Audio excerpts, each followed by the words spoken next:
Kanalımdan ve mutfağımdan herkese merhabalar. Bugün sizlere çok lezzetli, pratik bir tatlı tarifi vermek istiyorum. Evde yumurta ve elmanız varsa mutlaka deneyin. Tarifimize hemen başlayalım. Yıkadığım 3 adet elmanın orta kısmındaki çekirdek kısımlarını keserek temizliyorum.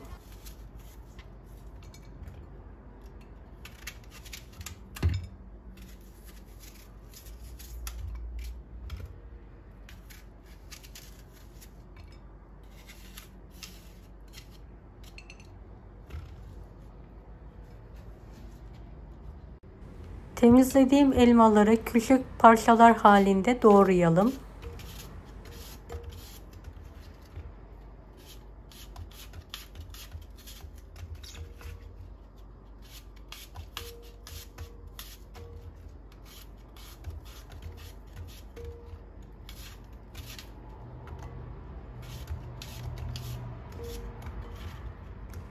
Videomu bu kısma kadar izlediyseniz yorum kısmına herhangi bir emoji bırakırsanız bana destek olmak için sevinirim.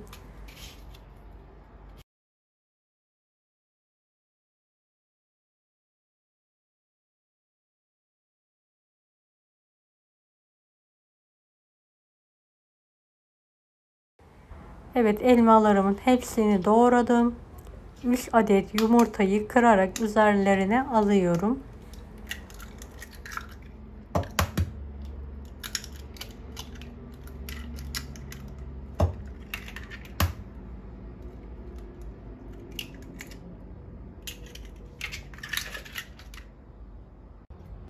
Bir blender yardımıyla pürüzsüz püre haline gelene kadar çekelim.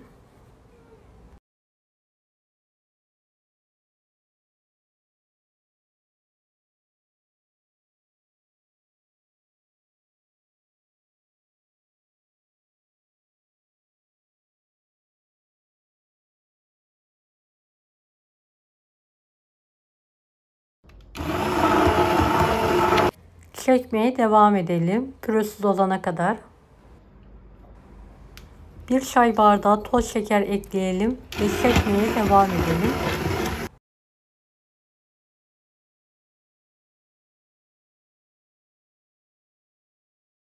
1 su bardağı süt ilavesi yapalım ve karıştırmaya devam edelim.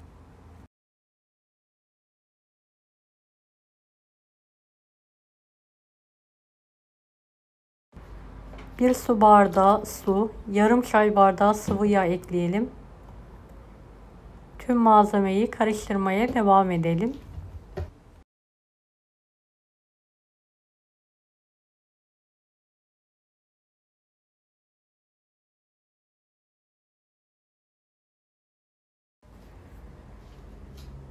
İki su bardağı un kullandım toplamda. Bir paket vanilya, bir tatlı kaşığı kadar da kabartma tozu ekleyelim. Tüm malzeme pürüzsüz hale gelene kadar karıştırmaya devam edelim.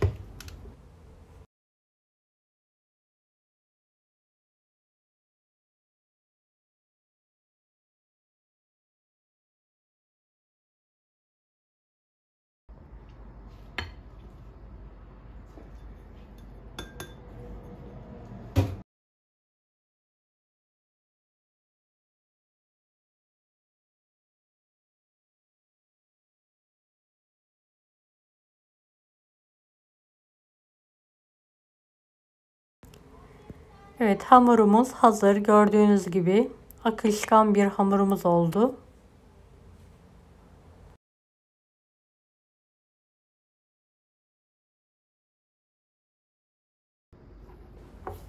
Evet, kıvamı bu şekilde olmalı. Tavamızı önceden ısıtalım. 1,5 kepçe olacak şekilde tavamıza hamurdan dökelim ve tavanın her tarafına yayalım eşit bir miktarda. Orta ateşte üzeri kuruyana kadar pişirelim.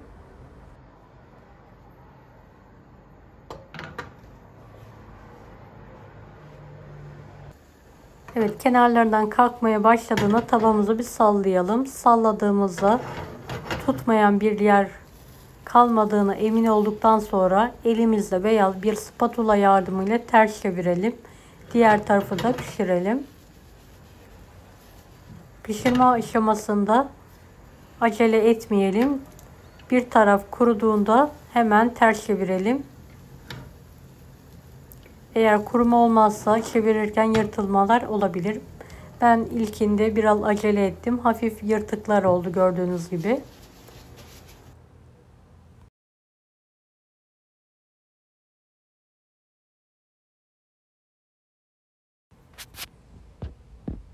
Evet, servis tabağına alalım. Ve tekrardan 1,5 kepçe olacak şekilde tavamıza dökelim. Orta ateşte üzerleri kuruyana kadar dikkatli bir şekilde pişirelim. Hafif bir şekilde spatula ile kenarlarından kaldırarak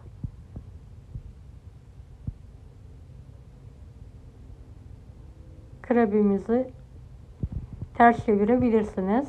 Evet, gördüğünüz gibi kurudu. Tek tarafı hemen ters çeviriyorum. Diğer tarafı da pişirdikten sonra servis tabağına alıyorum ve soğutmayı bırakıyorum. Aynı yöntemle tüm hamurlarımı pişirmeye devam ediyorum.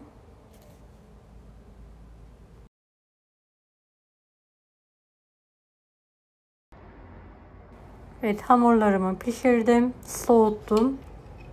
Üzerine kahvaltılık çikolatayı sürüyorum. Dilerseniz fındık ezmesi, fıstık ezmesi veya dilediğiniz bir malzemeyi de kullanabilirsiniz.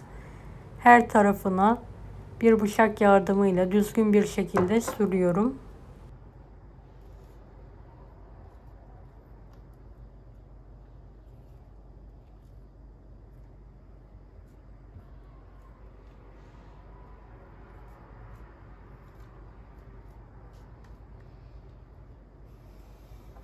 Evet, kenarlarından katlayarak rulo halinde sarıyorum. Ve servis tabağına alıyorum. Diğerlerinde aynı yöntemle çikolata sürerek sarmaya devam ediyorum.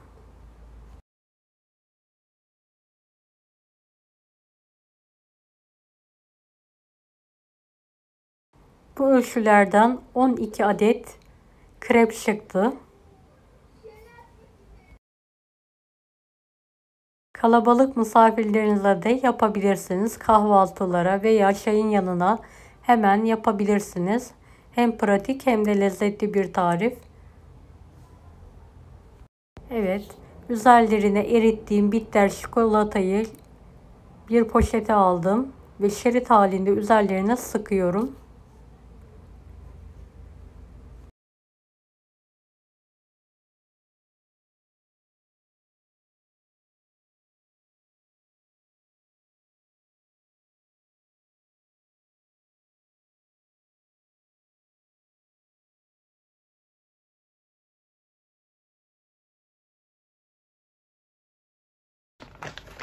Üzerlerine bolca antep fıstığı serpiyorum ve daha sonra buzdolabında 5-10 dakika soğutmayı bırakıyorum.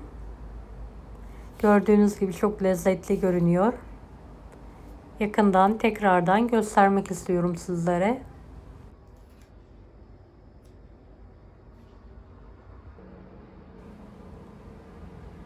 Evet, biraz dolapta dinlendirdikten sonra servise hazırlayabilirsiniz. İster böyle bütün rulo halinde, dilerseniz de küçük rulolara keserek ikram yapabilirsiniz. İçi bol çikolatalı, hamuru elmalı, nefis bir tatlı oldu. Hem pratik hem de lezzetli. Sizler de mutlaka denemelisiniz.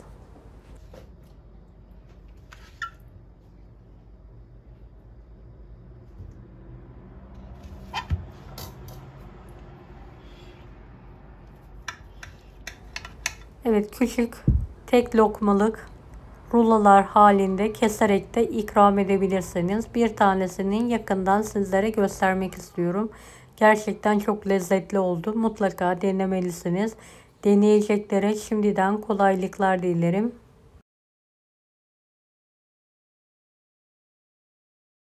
Kanalıma ücretsiz abone olmayı unutmayın. Bir dahaki videolarda görüşmek üzere. Allah'a emanet olun. Hoşça kalın.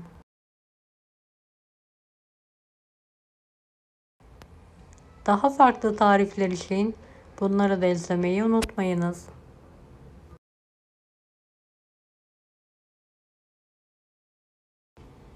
Afiyet şifa olsun herkese.